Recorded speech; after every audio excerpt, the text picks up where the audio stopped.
ইট পাথরের দেয়াল কি কেবলই বসবাসের ঠিকানা? কখনো কখনো তা হয়ে ওঠে আবেগ কিংবা হার না মানা ভালোবাসার প্রতীক। নরসিংদীর রায়পুরা উপজেলার আমিরগঞ্জ গ্রামে রেললাইনের পাশেই মাথা উঁচু করে দাঁড়িয়ে আছে তেমনই এক অনন্য স্থাপত্য, সোনালী টাওয়ার। মাত্র 5 থেকে 8 ফুট প্রস্থের এক চিলতে জমিতে গড়ে তোলা এই বাড়িটি শুধু একটি ভবন নয়, বরং বাবার প্রতি সন্তানের গভীর শ্রদ্ধার নিদর্শন। আমিরগঞ্জ গ্রামের বাসিন্দা জাকির হোসেন পেশায় একজন দলিল লেখক।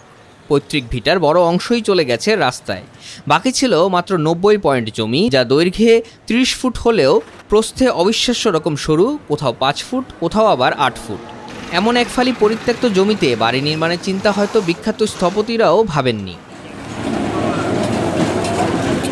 এই জমিতেই 5তলা ভবন নির্মাণের সিদ্ধান্ত নেন জাকির হোসেন।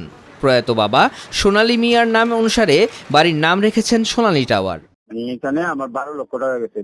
5তলা ফাউন্ডেশন দিয়েছি, নিচে 5তলা বাড়িতে যে ওই যে স্যানিটারি হাউস করে, ওই হাউসও করা, বারান্দা, বাথরুম ছাড়া 2টা রুম বড়। একটা লোকের জমির উপর দিয়া তিন রাস্তার একটা মুরের সংযোগস্থল পৌঁছে এই পাশে এইটুকু জায়গা রাইখা কেন নিচ্ছে?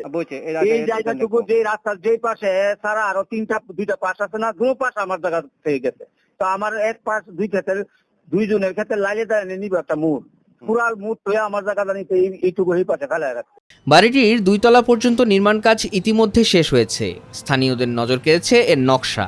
2টি রুম, একটি বাথরুম, একটি স্টোর রুম, 2টি বারান্দা আছে এতে।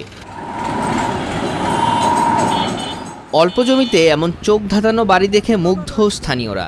সামাজিক যোগাযোগ মাধ্যমে ছড়িয়ে পড়েছে বাড়িটির ছবি ও ভিডিও। প্রতিদিনই এই বাড়ি দেখতে ভিড় করছেন বিভিন্ন উপজেলার বাসিন্দারা। মালিকের নাম হলো জাকির মিয়া, বাপের নাম হলো সোনালী। সোনালী নামে মুখটা রাহার লাগি এই 2তলা বিল্ডিংটা উঠানো হয়েছে। বাড়িটা আপনার ছোটখাটো, মানে মোড়ের মধ্যে পড়ছে, তারপর অনেক সুন্দর লাগে। আসে মানছে ছবি তুলতে, ঘুরতে, বহু দূর দূরান্ত থেকে মানুষ আসে এটা দেখার পর তাদের কাছে ভালো লাগে। এটা আমিও দেখি আমার কাছে মনে আসে, প্রশ্নটা জাগে যে এটা আসলে মানে এত অল্প জায়গায়, মানে অত অল্প পরিসরে 2তলা বিল্ডিং, তাও এটা হয়তো অনেক শখের বসেই করছে, এটাই আর কি আমাদের ধারণা। এ বাড়ি নির্মাণে ব্যয় হয়েছে প্রায় 12 লাখ টাকা। বাড়িটির কারণে স্থানীয়রা ওই স্থানের নাম দিয়েছেন সোনালী চত্বর।